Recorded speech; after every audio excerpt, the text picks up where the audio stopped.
Hello guys, welcome to our YouTube channel Hills Tutorial Point. The topic that we are going to cover today is computer basics. जी हाँ, computer basic यानी कि computer की मूलभूत जो जानकारी है उससे संबंधित हम प्रश्न आज सॉल्व करेंगे। यहाँ पर महत्वपूर्ण प्रश्नों को सॉल्व करेंगे क्योंकि कंप्यूटर सेक्शन जो है इससे काफ़ी प्रश्न पूछे जाते हैं एग्जाम में और ये काफ़ी स्कोरिंग भी है। तो आइए चलते हैं कंप्यूटर के मूलभूत जानकारी टॉपिक पर।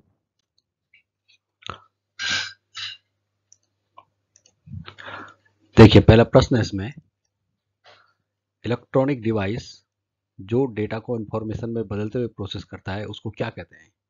उसको प्रोसेसर कहते हैं। प्रश्न नंबर 2, कंप्यूटर प्रोसेस द्वारा इंफॉर्मेशन परिवर्तित किए जाते हैं डाटा में। तीसरा प्रश्न है, कंप्यूटर के संबंध में एएलयू का तात्पर्य क्या है? एएलयू का तात्पर्य अरिथमेटिक लॉजिक यूनिट। चौथा प्रश्न है, कंप्यूटर के मस्तिष्क को कहा जाता है सीपीयू। सीपीयू कहा जाता है कंप्यूटर के मस्तिष्क को। ये प्रश्न महत्वपूर्ण प्रश्न है जो अक्सर एग्जाम में पूछा जाता है। पांचवा प्रश्न है, सीपीयू का विस्तृत रूप है, फुल फॉर्म क्या है? Central processing unit. ठीक है। छठवां प्रश्न है, गणना और तुलना करने के लिए कंप्यूटर के जिस भाग का प्रयोग किया जाता है वो है एएलयू। तो आपने देखा होगा ये एएलयू से रिलेटेड काफी प्रश्न पूछे जाते हैं, एएलयू और सीपीयू। सातवां प्रश्न है, फोर्टन क्या है? ये भी कई बार पूछा गया है, फोर्टन क्या है? तो ये एक हाई लेवल लैंग्वेज है, उच्च स्तरीय भाषा है, कंप्यूटर प्रोग्रामिंग लैंग्वेज है। ठीक है। और हाई लेवल लैंग्वेज यानी कि उच्च स्तरीय भाषा इसको कहते हैं। आठवां प्रश्न है, पहला कंप्यूटर माउस बनाया था? किसने पहला कंप्यूटर माउस बनाया था? यह बनाया था डगलस एंजल बर्ट ने। डगलस एंजल बर्ट ने। आइए चलते हैं 9वें प्रश्न पर। सबसे ज्यादा प्रयोग में आने वाली पॉइंटिंग इनपुट डिवाइस है कौन सी है? तो जानते हैं यह है माउस, जो कि सबसे ज्यादा प्रयोग में आती है। बिना माउस के आप इनपुट नहीं दे सकते। ये यूजर इंटरफेस में बहुत इंपॉर्टेंट रोल प्ले करता है माउस, कि माउस से आपको काम करना ही होगा। 10वां प्रश्न है, कंप्यूटरों के लिए प्राथमिक आउटपुट डिवाइस है। आउटपुट डिवाइस की बात हो रही है, प्राथमिक प्राइमरी जो आउटपुट डिवाइस है कंप्यूटर के लिए वो क्या है? मॉनिटर, जो हमारी स्क्रीन होती है जिस पर हम विजुअल देखते हैं। ठीक है। अब है 11वां प्रश्न, वे डिवाइसें जो जानकारी एंटर करती हैं और कंप्यूटर के साथ कम्युनिकेट करने देती है उनको क्या कहते हैं? Input device. उनको इनपुट डिवाइस कहते हैं जो जानकारी को एंटर करते हैं और कंप्यूटर के साथ कम्युनिकेट करने देती है। तो इनपुट डिवाइस होती है through which we enter details और इंफॉर्मेशन इनटू कंप्यूटर। 12वां प्रश्न है, आउटपुट और इनपुट डिवाइस दोनों ही हैं, कौन सी ऐसी डिवाइस है जो आउटपुट भी है और इनपुट भी है? तो वह है हमारा मॉडेम। ठीक है। मॉडेम जो डिवाइस है वो आउटपुट इनपुट डिवाइस दोनों ही है। चलते हैं प्रश्न नंबर 13 पर। प्रश्न नंबर 13 है, dot pitch resolution refresh rate से पहचान की जाती है।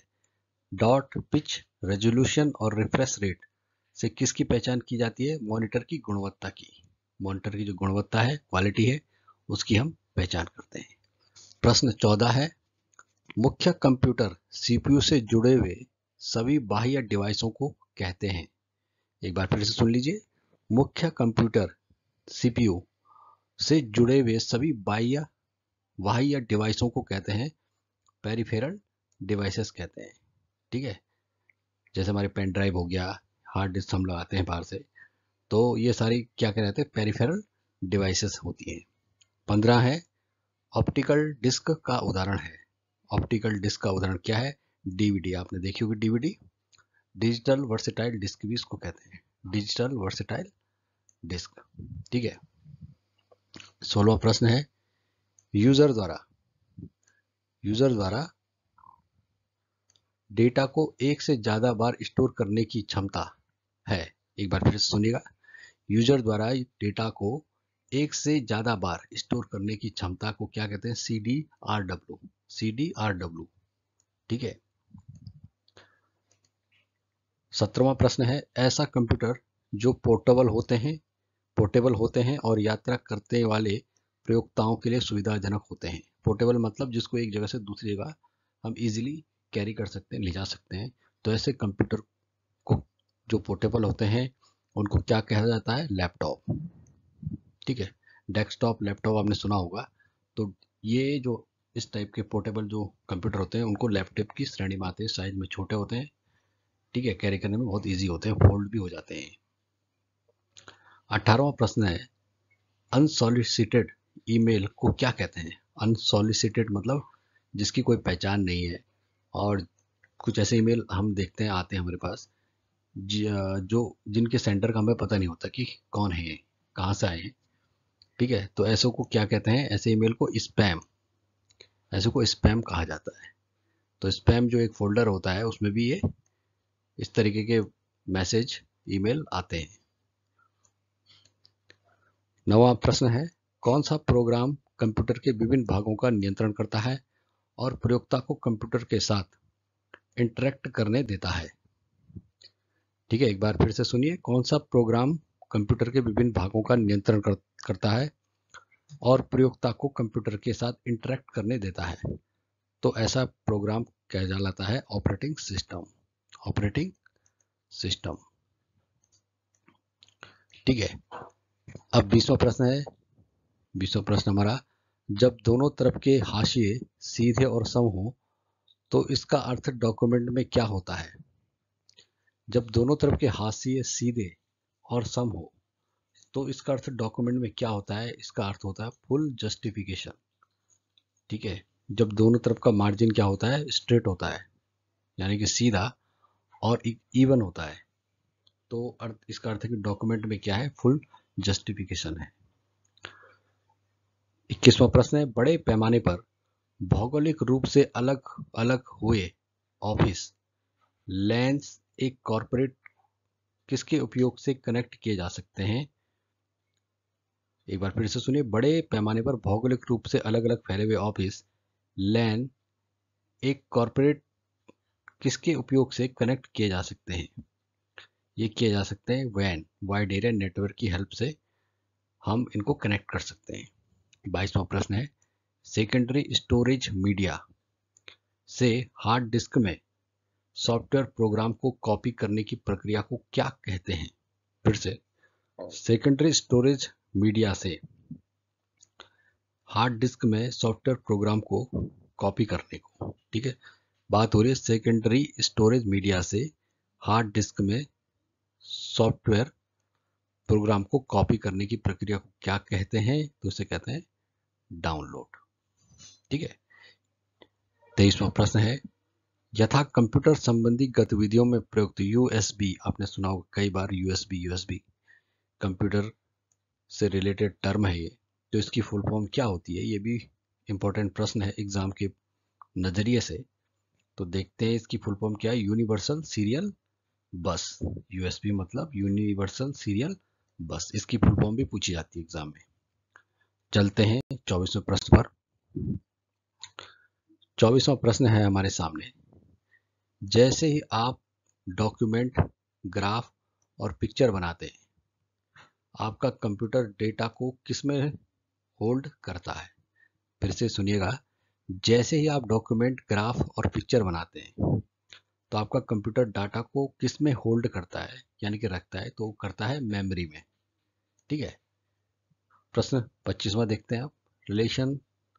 रिलेशनल डेटाबेस में वह कौन सा डेटा स्ट्रक्चर है? रिलेशनल डेटाबेस में वो कौन सा डेटा स्ट्रक्चर है जो एक सिंगल टॉपिक संबंधी इंफॉर्मेशन को रोज और कॉलम में ऑर्गेनाइज करता है? कौन सा डेटा स्ट्रक्चर है? तो यह है टेबल। आप जानते हैं डेटाबेस में जो टेबल होती है वो क्या कहते हैं? रोज में और कॉलम में डेटा को स्टोर करता है। ठीक है, टेबुलर फॉर्मेट में। देखते हैं 26वां प्रश्न, पेज पर शब्द किस रूप में देखेंगे उसके लिए क्या शब्द है? पेज पर शब्द किस रूप में दिखेंगे? शब्दों की जैसे बनावट चेंज होती है, तो उसके लिए क्या शब्द है, उसको क्या कहते हैं? उसके कहते हैं टेक्स्ट फॉर्मेटिंग। क्या कहते हैं? टेक्स्ट फॉर्मेटिंग उसको कहते हैं। 27वां प्रश्न देखते हैं, फाइलों को ट्रांसफर करने और संदेशों को आदान प्रदान करने के लिए किस यूटिलिटी का उपयोग किया जाता है? तो किया जाता है ईमेल का। आज के डिजिटल दौर में ईमेल का तो बहुत उपयोग है, पत्र लेखन की जगह ईमेल ने ले लिया आज। ठीक है। 28वां प्रश्न है, सीपीयू और आईओ, इनपुट आउटपुट भी कहते हैं इसको, सीपीयू और आईओ के बीच सिग्नलों के मूवमेंट को कौन नियंत्रित करता है? तो कौन नियंत्रित करता है? Control unit. कंट्रोल यूनिट जो होता है हमारा, वो सीपीयू और आईओ के बीच के सिग्नलों की मूवमेंट को नियंत्रित करता है। 29वां प्रश्न है, कंप्यूटर डेटा स्टोर करने और गणनाएं करने के लिए किस नंबर सिस्टम का प्रयोग करते हैं? कंप्यूटर डेटा स्टोर करने और गणनाएं करने के लिए किस नंबर सिस्टम का प्रयोग करते हैं? तो इसका उत्तर है बाइनरी नंबर सिस्टम का प्रयोग करते हैं। बाइनरी में आप जानते हैं 0 एंड 1 के फॉर्म में डेटा होता है। ठीक है। प्रश्न देखते हैं, 30 प्रश्न है 30वां, विद्यमान डॉक्यूमेंट को परिवर्तित करना डॉक्यूमेंट का क्या कहलाता है? अगर कोई डॉक्यूमेंट है उसमें हम चेंजेस करते हैं, परिवर्तन करते हैं, तो उस प्रक्रिया को क्या कहते हैं? तो उसको कहते हैं हम एडिटिंग। एडिट करना भी उसको कहते हैं। ठीक है। 31 जो 31वां प्रश्न है, सॉफ्टवेयर कोड में त्रुटियां ढूंढने की प्रक्रिया को क्या कहते हैं? उसमें जो गलतियां, एरर होती है, उसको ढूंढने की प्रक्रिया को सॉफ्टवेयर की भाषा में क्या कहते हैं? उसको कहते हैं टेस्टिंग। सॉफ्टवेयर टेस्टिंग भी उसको कहते हैं टेस्टिंग। ठीक है। 32 प्रश्न है 32वां, ऑब्जेक्ट की प्रॉपर्टीज में एक्सेस करने के लिए यूज की जाने वाली माउस टेक्निक क्या कहलाती है?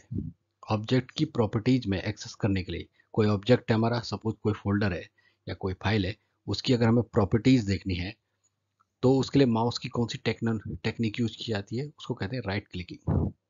क्या कहते हैं उसको? Right clicking. जब हम उस पर राइट क्लिक करते हैं तो प्रॉपर्टी खुल जाती है। ठीक है। 33 क्वेश्चन है जो 33वां, बिजली बंद किए जाने के बाद जो स्टोरेज अपना डाटा रखती है उसे क्या कहते हैं? इसे कहते हैं नॉन वोलेटाइल स्टोरेज। देखिए, नॉन वोलेटाइल स्टोरेज वो होता है जिसमें डेटा परमानेंटली स्टोर हो जाता है। अगर लाइट भी चले गई तो वो डेटा आप का सेव हो जाता है हार्ड डिस्क में, और जब कंप्यूटर ऑन करोगे लाइट आ जाएगी तो दोबारा उस डेटा को आप रिट्रीव कर सकते हैं। ठीक है, प्राप्त कर सकते हो। तो बिजली बंद किए जाने पर जो स्टोरेज अपना डाटा रखती है उसे क्या कहते हैं? Non volatile storage. 34वां प्रश्न है, फोन लाइन और मॉडेम का उपयोग करते हुए इंटरनेट के कनेक्शन को क्या कहते हैं? इसे कहते हैं dial up connection. Dial up connection सुना होगा आपने। फोन लाइन और मॉडेम का उपयोग करते हुए इंटरनेट का जब कनेक्शन हम लेते हैं तो उसको कहते हैं डायल अप कनेक्शन। ठीक है। उसमें आपका मॉडेम भी होगा, फोन भी आप कर सकते हो, इंटरनेट का यूज भी कर सकते हो। देखते हैं 35 क्वेश्चन। अब 35th क्वेश्चन है, मॉनिटर कंप्यूटर का कौन सा उपकरण है? तो मॉनिटर आपका आउटपुट उपकरण है। ये सिंपल सा क्वेश्चन है। कंप्यूटर के मशीनी अंग को क्या कहते हैं? इसे कहते हैं हार्डवेयर। कंप्यूटर के मशीनी अंग को क्या कहते हैं? हार्डवेयर। कंप्यूटर में दो चीजें होती है, सॉफ्टवेयर एंड हार्डवेयर। तो जो मशीनी अंग है वो हार्डवेयर कहलाते हैं। 37वां प्रश्न, एक मेगाबाइट में, एक एमबी में कितने केबी होते हैं, किलोबाइट होते हैं?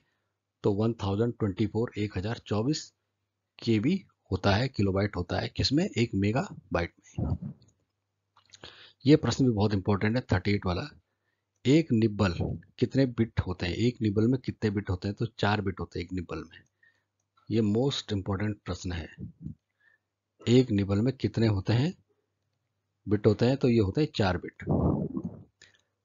39वां क्वेश्चन, कंप्यूटर के डिजिटल आंकड़ों को कौन स्टोर करता है? मेमोरी। ठीक है, कंप्यूटर के डिजिटल आंकड़ों को मेमोरी स्टोर करता है। 40वां प्रश्न है, चिप किस चीज का बना होता है? सिलिकॉन का। ठीक है, सिलिकॉन धातु का बने होते हैं जो हमारे चिप होते हैं कंप्यूटर में। 41 क्वेश्चन है, इंटरनेट पर उपलब्ध होने वाला प्रथम समाचार पत्र कौन था? तो ये था द हिंदू। द हिंदू जो न्यूज़पेपर था वो इंटरनेट पर उपलब्ध होने वाला प्रथम न्यूज़पेपर था। 42वां प्रश्न है, कंप्यूटर साक्षरता दिवस कब मनाया जाता है? 2 दिसंबर को। ठीक है। 43वां प्रश्न है, कंप्यूटर की अशुद्धि को क्या कहते हैं? इसको कहते हैं बग। हम सुना होगा सॉफ्टवेयर में बग मिल गया, प्रोग्राम में बग मिल गया, तो ये बग आखिर होता है क्या है? तो बग बोलते हैं अशुद्धि को, कंप्यूटर की जो एरर है, अशुद्धि है, जिसमें कंप्यूटर में कुछ दिक्कतें उससे होती है, बग से। और वो बग में क्या होता है कि प्रोग्राम तो चलता है, लेकिन कहीं ना कहीं वो कुछ ना कुछ एरर कोड में होगी, जिसकी वजह से वो कहीं कहीं पे फेल हो रहा होगा, तो उसको कहते हैं अशुद्धि, बग। 44 क्वेश्चन है, 44th 44वां, मैग्नेटिक स्ट्रिप में कितने करेक्टर होते हैं? मैग्नेटिक स्ट्रिप में ये होते हैं 60। 45वां प्रश्न है, इंटरनेट पर वेबसाइट बनाने वाली प्रथम राजनीतिक पार्टी का नाम क्या है? तो बीजेपी। बीजेपी ऐसी प्रथम पॉलिटिकल पार्टी है जिसने इंटरनेट पर वेबसाइट बनाई। ठीक है। 46 क्वेश्चन है, 46वां, भारत का प्रथम कंप्यूटर युक्त डाकघर कहाँ था?